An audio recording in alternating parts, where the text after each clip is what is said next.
menjadi challenge buat kami yang ada di fast moving consumer good industry untuk bisa beradaptasi dengan perubahan ini. Karena kuncinya menurut saya it's all about consumer understanding gitu. Brands atau bisnis yang bertahan di kala sulit adalah mereka yang mengerti bagaimana kita bisa beradaptasi dengan perubahan situasi.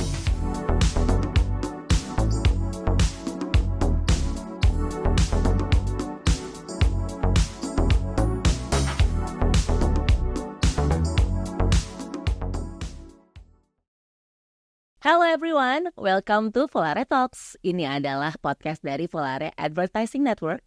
And back with me, Nia Alvira, moderator for this podcast. Seperti biasa, kita akan banyak sekali mendapatkan insight dari Volare Talks. Dan kita sudah kedatangan satu orang yang luar biasa, CEO dari Enesis. Selamat datang Bapak Aryo Widiwardono. Terima kasih Mbak Nia. Halo teman-teman semua Volare Talks. Apa kabar Pak? Alhamdulillah baik. Thank you so much for making the time on your very busy schedule. Sudah hadir di sini bersama kita karena pastinya Bapak sibuk sekali jadwalnya ya. The pleasure is mine. Terima kasih banyak Pak. Karena kali ini kita tuh akan membahas satu topik yang menarik sekali nih teman-teman. Health products role and strategy in the digital landscape. Kalau ngomongin kesehatan sepertinya semakin tahun kita semakin aware dengan kesehatan. Bahkan sudah menjadi lifestyle ya Pak ya untuk di dunia. Terutama juga di negara kita sendiri Indonesia. Nah, kita mau nanya nih strategi di digital Enesis Group seperti apa dan visi-visinya untuk masa depan produk kesehatan. Karena banyak sekali nih produk kesehatan di Indonesia yang kita pakai. Enesis ini termasuk salah satu top of mind produk-produk yang digunakan masyarakat Indonesia. Ada apa aja mungkin kita bisa remind ya Pak ya. Ada Antis, Kispray, dan juga Adem Sari yang jadi top of mind. Jadi produk-produk ini tuh sepertinya sudah ada nih biasanya nih menjadi daily products di rumah teman-teman semuanya. Tapi yang jadi penasaran nih Pak, pastinya kan ada sejarah ya di balik dari produk-produk Enesis ini yang akhirnya membuat produk-produk ini tuh menjadi kebanggaan warga Indonesia. Silahkan. Iya, Enesis itu perusahaan truly local company, jadi perusahaan Indonesia asli yang menurut saya tuh sangat menarik. That is the reason why I joined the company. Setelah cukup lama bekerja di berbagai industri, kemudian bahkan saya pernah memutuskan untuk retired selama 2 tahun, tapi perusahaan ini berhasil membangunkan saya untuk kerja lagi gitu. Nah kalau boleh saya sedikit cerita, Enesis ini berdiri tahun 1988 dan didirikan oleh Pak Ivan Chin, ya seorang pengusaha tetapi memiliki background juga advertising, science gitu yang tertarik untuk menciptakan produk-produk yang istilah beliau healthy product, healthy family. So there is one thing that he said to me ketika kita berbicara untuk pertama kalinya, bilang, Pak Aryo, the reason I created this company because I want to help people from suffering. Nah pernyataan beliau itulah yang membuat saya kemudian ingin tahu lebih banyak dan akhirnya saya jatuh hati dengan perusahaan ini dan produk-produknya. Nah jadi kalau bicara tentang produk-produk Enesis, jadi semua produk yang ada di Enesis itu diciptakan dengan satu purpose untuk menghilangkan kesulitan atau masalah yang dialami kita sebagai manusia, baik di Indonesia maupun di dunia. Seperti apa nih purpose Pak? Apakah mungkin Pak Ivan mencoba sendiri? Apa karena mungkin ada kegelisahan sendiri dari Pak Ivan nih? Ya, beliau tuh seorang pemikir, seorang yang sangat-sangat super kreatif ya. You'll be amazed to if you meet him in person. Tetapi kalau boleh saya cerita satu saja dari 10 brand kita ya. Sovel. Yeah. Sovel itu yang lahir pertama. Dulu namanya Sari Puspa. Mungkin Mbak Nia pernah dengar ya Sari Puspa. Mungkin sebagai gen milenial awal kita akan ingat ya dengan produk ini tahun 90-an ya Pak ya. Tahun 90-an. Lahirnya persisnya sebetulnya 88. Okay. Nah, itu diciptakan ketika beliau setelah malang melintang sekolah di Singapura, di Amerika, kemudian kerja di Singapura, balik ke Indonesia dan mendapatkan sebuah kamar di rumah kakaknya yang banyak nyamuk. Seketika itu juga beliau berpikir kalau saya saja tinggal di rumah seperti ini digigit nyamuk, there must be millions of people yang punya problem seperti saya. Nah, keinginan beliau untuk menyediakan solusi di samping juga opportunity bisnisnya, disitulah beliau kemudian menciptakan Sovel ya atau Sari Puspa yang kemudian tahun 2000 karena produk itu menjadi sangat populer dan banyak digemari oleh turis-turis yang datang ke Indonesia, kita sekarang kemudian tahun itu dirubahlah namanya menjadi Sovel supaya lebih mudah dilafazkan, lebih mudah disebut oleh bukan cuma orang Indonesia. Jadi reasonnya cuma saya pengen orang-orang jangan sampai tergigit nyamuk gitu. Itu pola pikir yang luar biasa ya berarti ya. Dan akhirnya sekarang dibantu oleh Bapak ya sebagai CEO dari Enesis ini. Karena saya juga amazed dengan local brand, local company dari tahun 1988 sampai sekarang berarti almost 40 years ya Pak ya. Hampir 40 tahun berdiri, getting stronger. Nah, dengan banyaknya FMCG ya Pak ya yang ada di Indonesia juga. Dan kemarin kita sempat bertemu juga dengan pandemi selama kurang lebih 4 tahun. Point of view Bapak terhadap dunia FMCG bagaimana nih Pak? Sebelum dan juga sesudah. Obviously there are some big changes happening ya. Maksud saya dari sisi behavior berubah, kemudian juga understanding people with kesehatan juga berubah. Nah, kami mengalami beberapa produk yang sempat booming pada saat itu. Ada Antis ya, hand sanitizer kita yang sangat-sangat populer. Kita juga memiliki produk yang disebut Immunizer, itu boost untuk imun, imun booster, minuman bervitamin dan juga mengandung khasiat-khasiat lain. Nah, kalau saya melihat secara market sebetulnya setelah COVID itu sempat naik lagi gitu ya, akan tetapi in balance basically it's flat. In balance gitu. There are some yang vitamin dan segala macam waktu itu naik. Jadi kalau di total sebetulnya rata. Jadi ada beberapa kategori yang suffer, ada beberapa kategori yang masih terus bertumbuh. Kalau saya boleh sebutkan kategori-kategori yang masih bertumbuh dari berbagai macam data, Mbak Nia bisa cek gitu ya. Itu beverages, minuman itu masih bertumbuh. Kemudian beauty, apparently beauty is eternal. Betul. Skala susah maupun sedih, cewek itu tetap pengen cantik gitu ya. Dan luar biasa itu segmennya dari yang paling murah sampai super mahal, and then the rest basically terjadi justru penurunan di luar kategori-kategori tersebut. Nah itu menurut saya menjadi challenge buat kami yang ada di fast moving consumer good industry untuk bisa beradaptasi dengan perubahan ini, karena kuncinya menurut saya it's all about consumer understanding gitu. Brands atau bisnis yang bertahan di kala sulit adalah mereka yang mengerti bagaimana kita bisa beradaptasi dengan perubahan situasi. Ya, dan automatically berarti Enesis ini beradaptasi juga dengan gaya hidup masyarakat sekarang ya Pak ya, yang benar-benar memperhatikan dengan tren gaya hidup sehat nih. Kita lihat nih orang semakin aware, kita juga bisa melihat dengan banyaknya sosial media ya, seperti apa nih kehidupan orang-orang di Indonesia gitu kan, dengan olahraga, dengan konsumsi makanan-makanan sehat gitu kan. Menurut Bapak nih sendiri, mungkin dari personal dan juga dari Enesis ya, sebagai perwakilan Enesis, mendorong orang-orang untuk memprioritaskan gaya hidup sehat itu apa aja ya Pak? Banyak hal. Everyone wants to enjoy their life. Enjoying their life means that they have to be healthy. Kemudian cost of medications sama sakit itu mahal. Juga kita tahu masih banyak challenges di sana. Sehingga orang pengen sehat. Yang kedua, ya tentu tadi Mbak Nia udah menyebutkan banyaknya akses informasi yang mudah untuk didapat sekarang. Oh, gini tuh cara diet yang sehat. Oh, gini tuh cara olahraga dan sebagainya. Jadi tren-tren itu yang membuat kemudian tren kesehatan, awareness akan kesehatan ini menjadi sedemikian cepat. Dan itu berpengaruh pada kami juga gitu ya. Keinginan mungkin baru-baru ini dengar kasus mengenai gula, mengenai cuci darah ya, bagaimana gula berpengaruh kepada ginjal dan sebagainya. Itu adalah satu dari sedemikian banyak menurut saya tren informasi yang berkembang sedemikian cepat. Saya masih ingat in the past when saya bergerak di beauty industry misalnya, sedikit sekali orang yang tahu atau bicara tentang ingredients. Sekarang milenial, Gen Z atau Gen Alpha, they basically speak ingredients gitu. Udah tahu banget tuh ini ingredients untuk memutihkan, ini ingredients untuk mengecilkan pori, ini untuk menghilangkan. Udah bukan lagi merek, tapi dia dicari ingredientsnya. Jadi itulah perubahan-perubahan, salah satunya bahwa tren kesehatan and their understanding about the product itu makin dalam.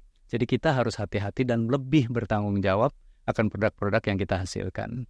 Ini luar biasa ya, semakin mendapatkan banyak informasi, otomatis kita juga semakin kritis ya sebagai konsumennya ya.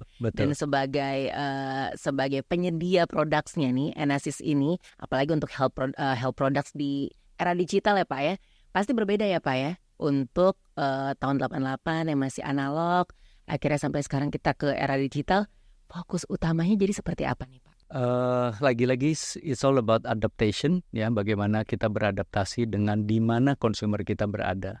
Akses informasi apa yang dia tahu. Saya lahir dari generasi TV ya, ketika masih TVRI, kemudian cuma ada RCTI, digital belum seperti sekarang, and then industry at the same time juga spend probably 90% of their money to TV gitu. Sekarang udah kita bisa ke TikTok, kita bisa ke Instagram, kita bisa ke YouTube dan sebagainya. Nah, jadi intinya sebetulnya bukan berarti yang lama hilang, tetapi sudah mulai multi or even hyper segmented. The way our consumers find information juga bisa dari berbagai sumber. Karenanya kita harus pandai-pandai dan bijak untuk bisa hadir di semua platform yang relevan gitu. Resources kan selalu terbatas ya, sumber daya kita selalu terbatas. Nggak bisa dong kita semua di TV, iya di itu. Harus tahu di mana kita bisa menempatkan brand kita yang relevan di mana consumer atau target consumer kita berada gitu. Jadi penasaran Pak, bagaimana nih cara Enesis menempatkan diri agar mendapatkan satu platform yang tepat nih untuk bisa memasarkan produk-produk kesehatannya Pak? Ada tantangan kah? Oh pasti, selalu ada tantangan, tetapi intinya adalah first you have to know where you are. Ya saat ini kita ada di mana, and you have to know where we were going to be gitu. Nah, measurement-nya apa? Apa sih yang mau kita raih? Di FMCG kan kita sangat familiar dengan dengan funnel ya, dari tingkat awareness, kemudian consideration, terus sampai funnel yang di bawah.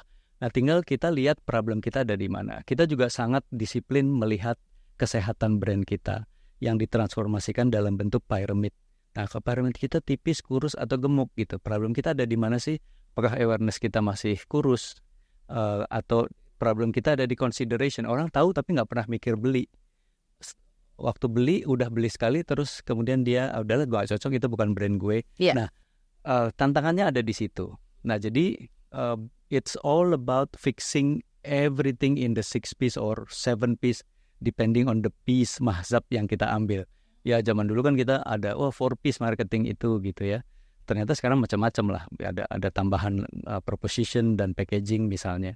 Nah tapi itu semua membantu kita untuk tadi kalau Mbak Nia bilang challenge-nya ada di mana. Nah itu ditranslasikan, oke, kalau di awareness berarti kita harus di mana. Macam-macam yang bisa kita lakukan, dan kebetulan kita memiliki banyak tools serta bisnis partner yang membantu kita untuk melihat di mana kita harus berada dengan ketersediaan resources yang kita punya. Sebagian ada di TV, di acara apa, di platform mana, kemudian di digital mana kita harus ada, kurang lebih seperti itu. Jadi saya nggak bisa mengeneralisasikan, kalau Adem Sari begini problemnya, kalau misalnya Sofel begini problemnya, karena they have different challenges, boleh saya bilang seperti itu. Tapi pastinya juga selain challenge, ada juga manfaat ya Pak ya, Definitely. yang dibangun oleh Enesis, apalagi dengan tren gaya hidup sehat seperti sekarang ya Pak ya. Yeah. Akan lebih mudah ya untuk approaching ke masyarakat? Sangat, karena what they are looking for is what's in it for me. Ya, pertama kita awareness bisa aja, orang everyone knows a brand lah, saya nggak usah sebut sesuatu gitu. Tapi kalau nggak ada relevansinya buat saya juga, ya saya cuma tahu tapi saya nggak akan bisa beli. Apakah nggak kebeli, apa nggak cocok, saya nggak perlu gitu. Nah, kalau menurut saya, kami alhamdulillah berada di sebuah industri, yaitu fast moving consumer good, which is daily needs. On top of that, kalau kita dissect, saya juga baru understand gitu setelah jadi CEO 1 tahun ini, kami itu sangat beruntung karena brand-brand kami berada di kategori-kategori yang exciting, tumbuh exciting, dan pemainnya nggak banyak. Itu yang membuat kita bisa survive, kita bisa bertumbuh. Mungkin size-nya tidak super duper besar, yang membuat the giants are interested in coming in, gitu ya. Kita punya kategori kiss spray misalnya, yang ditemukan by the way juga pada saat Pak Ivan suka nyetrika sendiri segala macam. Our founder realize bahwa iya ya, kok nggak ada produk di Indonesia yang membantu saya untuk memudahkan saya mensetrika. Lebih Jadi licin wangi, ya. lebih licin, lebih wangi, nggak ada bakteri, disimpan berhari-hari masih tetap wangi. So berapa sih? Nggak sebesar deterjen, tidak sebesar pelembut, but we are there. Basically we are the market. Hampir tidak ada kompetitor gitu. Nah, relevansi tadi bicara soal pentingnya adalah satu, menurut saya produk has to be the hero. Harus kualitasnya dulu yang bagus. We can always do lots of marketing jobs to create the awareness, orang nyoba, tapi apa gunanya kalau pada akhirnya kecewa, ya kan? Betul, Pak. Dan susah untuk mengembalikan consumer yang pernah coba dan kecewa. Nah, itu brand kami itu pertama produknya harus bagus dulu. Tadi juga saya tertarik dengan statement Bapak tentang generasi sekarang yang benar-benar sangat kritis dengan melihat ingredient terlebih dahulu daripada brandnya ya. Dan akhirnya mereka jatuh cinta, mereka kembali lagi dengan produk yang sama gitu. Untuk Enesis Group sendiri membangun kepercayaan dengan transparansi di era digital sekarang seperti apa, Pak? We believe in what we call, buat kami, selain produk, ingredients, formulasi, siapa pembuat atau perusahaan di belakangnya juga sangat penting. Dan karenanya kami juga menginvestasikan cukup banyak untuk mengenalkan Enesis Group kepada consumer kami gitu. Dan itu menurut kami sangat penting. Kayak apa sih, siapa sih orang-orang di belakangnya, gimana sih lingkungan kerjanya, bagaimana pabriknya dan sebagainya. Tentu bagian-bagian yang konfidensial tidak kami share, tapi itu ternyata membantu banyak sekali. Salah satu achievement yang baru saja kami peroleh adalah we are recently acknowledged as one of the best company to work for in Asia. Oh ya, Yes. congratulations. Thank you very much. Itu adalah achievement bersama, bukan karena saya sama sekali, tetapi karena effort dari semua teman-teman. Dan bagi kami, bahwa employer brand kita, Enesis sebagai grup dianggap sebagai tempat bekerja yang menyenangkan, adalah sesuatu yang juga orang jadi pengen tahu gitu. Itu luar biasa awareness serta engagement kami di LinkedIn. Itu exponentially growth. People want to know apa sih ini perusahaan gitu. Nah, jadi menurut saya, of course saya yakin akan berpengaruh juga kepada brand kami. Tapi bukan itu tujuannya. Tujuan kami adalah ingin mengenalkan bahwa we are a truly honest company that want to produce healthy product for healthy family. So every single product that we created, that we produce, that we deliver to our customers and consumers are having a very noble purpose untuk solve the problems gitu yang kita punya. Dan mungkin ini salah satu hal yang membuat Bapak juga tertarik menjadi CEO sampai akhirnya 1 tahun ya Pak ya. Bapak 2 tahun saya pensiun, iya hampir kan? 2 tahun. Iya, Bapak cerita tadi 2 tahun pensiun sampai akhirnya kembali lagi di dunia FMCG lagi dengan brand yang berbeda, sekarang Enesis juga. Nah, Bapak melihat peran leadership di Enesis sendiri bagaimana nih Pak? Pepatah Indonesia kan bilang guru kencing berdiri, murid kencing berlari ya. Nah, jadi saya ingin menjadi contoh dan mentransformasikan perusahaan ini seperti apa yang diamanahkan oleh the founder to me. When I took the job, I asked questions gitu, Pak, what would be the success looks like? Any businessman, any entrepreneur or business owner would say the size of the company, the profit, Pak, naikin penjualannya sekian, profit. You know what he said to me, Pak, saya ingin Bapak perbaiki perusahaan ini, tingkatkan kaliber orang-orang di perusahaan ini, bawa best practice cases dari luar ke perusahaan ini agar kita bisa beroperasi lebih baik and make everyone happy. Oh, that's Seriously. new. Ya, jadi saya bilang wow gitu kan. Yeah. Apart from kita bicara tadi masalah gimana beliau menciptakan produk satu yang lainnya, karena saya waktu itu pernah punya problem dengan nggak bisa ke belakang beberapa hari. Beliau create Vegeta gitu. Dan responsibly di situ ditulis, Vegeta yang ini dipakai kalau Anda 2-3 hari nggak ke belakang. Vegeta yang ini boleh pakailah tiap hari. Yang ini 7 hari berturut-turut nggak boleh dipakai terus ya setelah 7 hari. Nah, saya nggak bisa bilang bahwa ada produk-produk yang irresponsibly nggak memberikan itu. Kita bilang kalau yang ini buat kalau Anda kekurangan serat ya. Nah, itu yang membuat saya, kenapa saya jatuh cinta dengan perusahaan ini gitu. Purpose-nya, kemudian manfaatnya, dan sebagai leader yang ada di perusahaan ini, semangat itu yang saya tularkan. Guys, the reason why I woke up every morning and I'm so proud of doing my job, this is just more than doing the job. Ini bekerja itu kan ibadah. Tapi kalau akan lebih beribadah lagi kalau kita pikir bahwa saya bangun pagi, bekerja untuk menjual produk-produk yang memberikan manfaat. Kan rasanya beda banget ya Mbak ya, energinya. Dan itu saya yang coba untuk radiasikan ke teman-teman semua di company ini untuk membangun kebanggaannya. Dan mungkin itulah yang membuat ketika dilakukan survei kita punya engagement level juga cukup tinggi gitu. Oke. Dan apakah request dari founder ini sudah cukup tercapai Pak selama 1 tahun ke depan? It's yet to be proven ya. I cannot claim baru 1 tahun udah bilang sukses. Masih banyak pekerjaan rumah yang harus kami lakukan. Masih banyak hal yang ingin kami capai ke depannya. Tapi indikasi penting tentang perubahan ke arah yang lebih baik, alhamdulillah sudah bisa kita capai. Wah, semoga akan getting stronger ya Pak ya. Amin, thank you. Nah, tapi dengan getting stronger otomatis kan biasa angin makin kencang ya Pak ya. Semakin solid, akan semakin banyak challenges juga yang membuat kita harus menyesuaikan nih tentang strategi digital, tren juga, apalagi teknologi kan semakin cepat dan semakin baru, kayak split of a second tiba-tiba langsung hadir lagi nih yang baru-baru nih Pak. Kalau untuk Enesis Group, Bapak dengan tim nih untuk meningkatkan brand awareness supaya tetap ada di posisinya atau mungkin bisa kita naikkan lagi, itu seperti apa Pak? Challenge sebuah brand yang ada di market lama adalah untuk terus relevan. Ya, kita tahu ada brand yang itu brand mama gue, itu brand tante gue, akhirnya nggak dipakai lagi. Nah, Adem Sari misalnya sudah lebih dari 30 tahun, Sovel juga demikian. Nah, kami merasa bahwa kunci kita sebagai perusahaan, sebagai marketer, sebagai brand guardian adalah untuk understanding consumer. Intinya itu kalau di fast moving consumer good itu understand your consumers.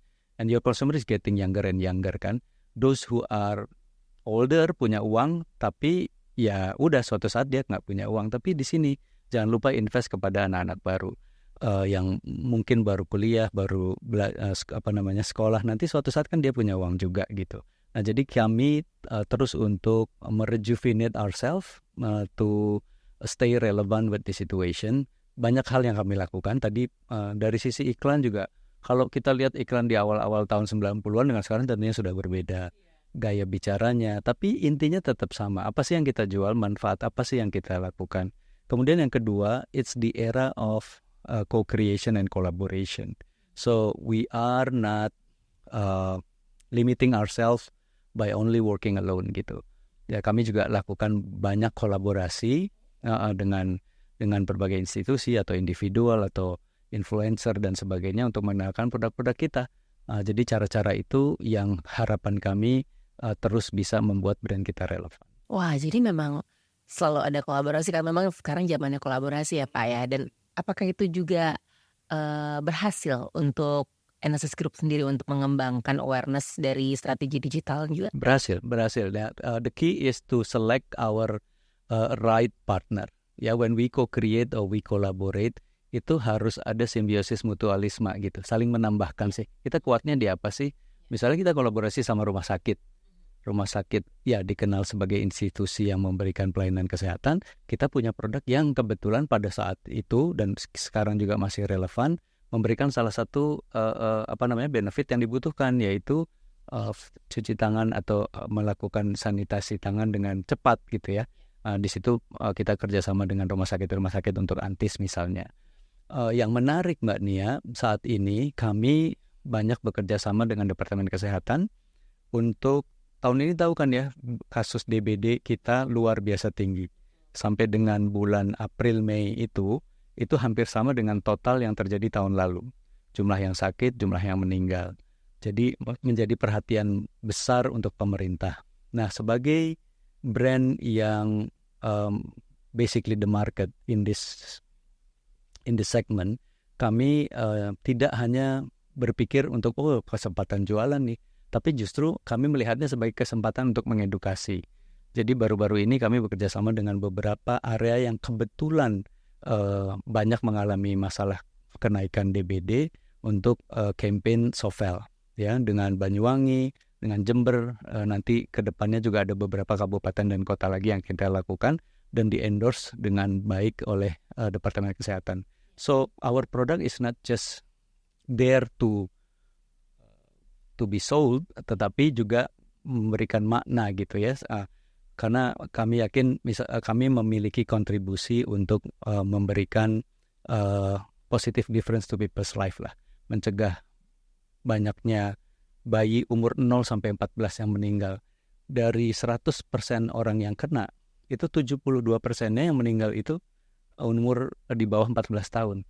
So that when we thought bahwa this is our responsibility to give education. Oke. Tapi jadi penasaran nih Pak, untuk Pak Aryo sendiri dan juga tim dari Enesis mengukur tingkat efektivitasnya bagaimana nih? Dan benchmarknya nih dari setiap campaign dan juga digital marketing sampai akhirnya berhasil menjadi satu campaign yang tadi Bapak bilang untuk mengedukasi, untuk membantu dan juga untuk memberikan makna yang besar untuk warga Indonesia. Iya. Saya selalu kembalikan kepada tadi funnel kita itu. Ya, it's a very simple funnel untuk melihat awareness, consideration, kemudian brand buy most often sampai ke level yang menjadi advocacy gitu. Kalau kita udah punya brand yang advokasinya tinggi itu luar biasa. Biasanya bentuk brand health-nya itu udah kayak gini, bukan lagi piramid gitu, tapi udah gendut banget, awareness tinggi, conversion-nya tinggi. Orang yang beli pasti beli lagi, bahkan merekomendasikan. Nah, di situ banyak tools-tools yang kita gunakan. Digital itu sebetulnya jauh lebih mudah. Waktu kita zaman TV ya, era 90-an kan TARPs, kemudian frekuensi, reach. Kita nggak tahu siapa ibunya, siapa sih. Pokoknya saya mau ibu umur 20 sampai 35 gitu. Ibu-ibu tinggal kelas levelnya sekian, usianya sekian, ekonominya mungkin B plus A gitu.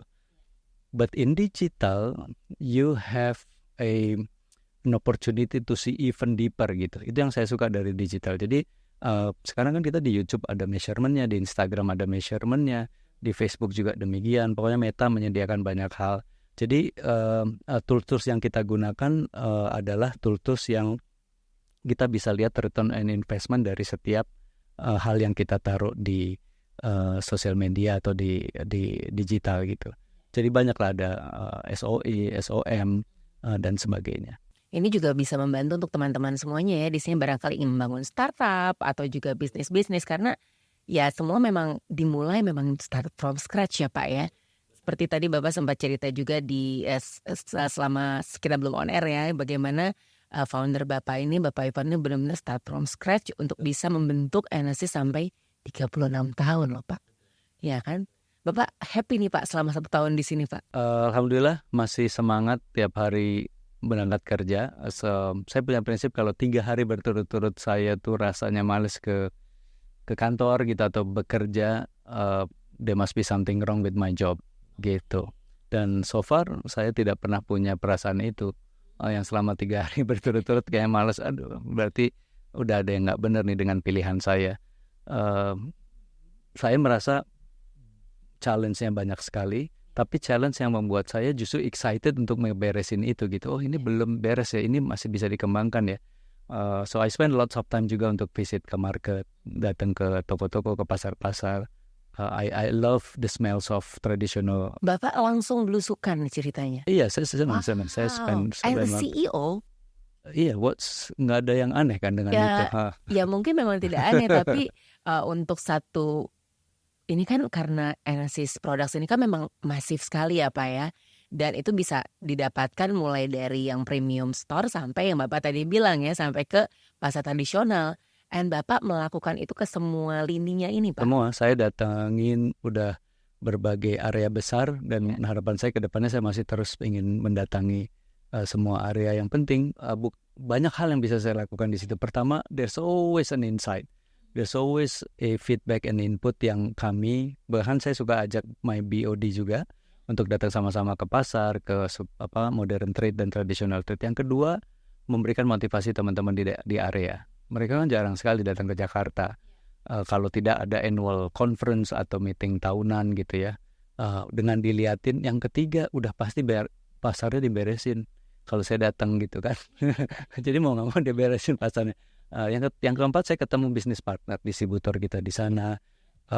Jadi banyak hal yang saya dapatkan, tapi feeling saya adalah ketika saya ke sana pasti saya temukan hal-hal yang bisa langsung kita putuskan gitu. Oh, kenapa ada problem ini, kenapa ada problem itu gitu. Dan sebaliknya, oh ini ada opportunity. Di sini bisa bagus, kenapa di sana enggak ya? Saya bisa membandingkan gitu area yang satu dengan yang lain. Wah, ini buat saya penasaran juga nih Pak. Untuk traditional trade yang tadi Bapak bilang, itu kan mungkin kurang tersentuh dengan digital campaign ya Pak ya. Mereka kan memang lebih tradisional juga. Itu gimana mereka bisa catch up dan mereka tetap bisa mempertahankan produk Enesis untuk ya sepertinya laku di pasaran gitu loh Pak. Memang ada pergeseran kalau kita lihat 10-15 tahun terakhir ya, dalam konstelasi pasar di Indonesia.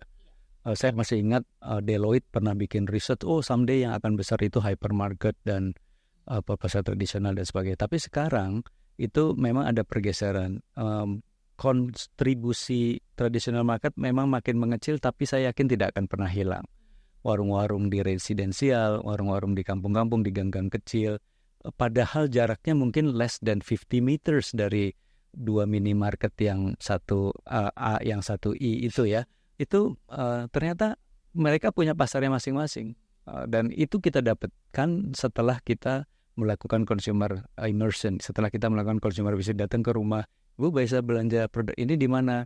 Kenapa nggak ke minimarket yang di jalan itu? Malu harus ganti baju, saya kan dasteran aja. Kalau ke tokonya si Bunung kan saya tinggal datang. Kalau si itu gitu loh. Ya satu itu. Nah terus yang kedua tadi Mbak Nia nanya, ini nggak akan mati nih ke depan dengan makin teraksesnya digital, dengan makin murahnya wifi, membuat mereka ilmu pengetahuan atau situasi yang mereka tidak pernah bisa dapatkan. Dulu kan TV cuma ya 12 jam gitu siarannya kan, nggak bisa melihat macam-macam. Now everyone can see rumahnya siapa, rumahnya misalnya Mike Tyson, orang bisa tahu gitu ya dengan lihat di YouTube atau di TikTok dan sebagainya. Jadi akses untuk segala hal yang terjadi di dunia itu juga bisa dilihat orang yang di Jakarta maupun di sebuah dusun kecil yang ada di Kalimantan gitu misalnya. Nah itu yang membuat gap informasi tidak lagi seperti dulu.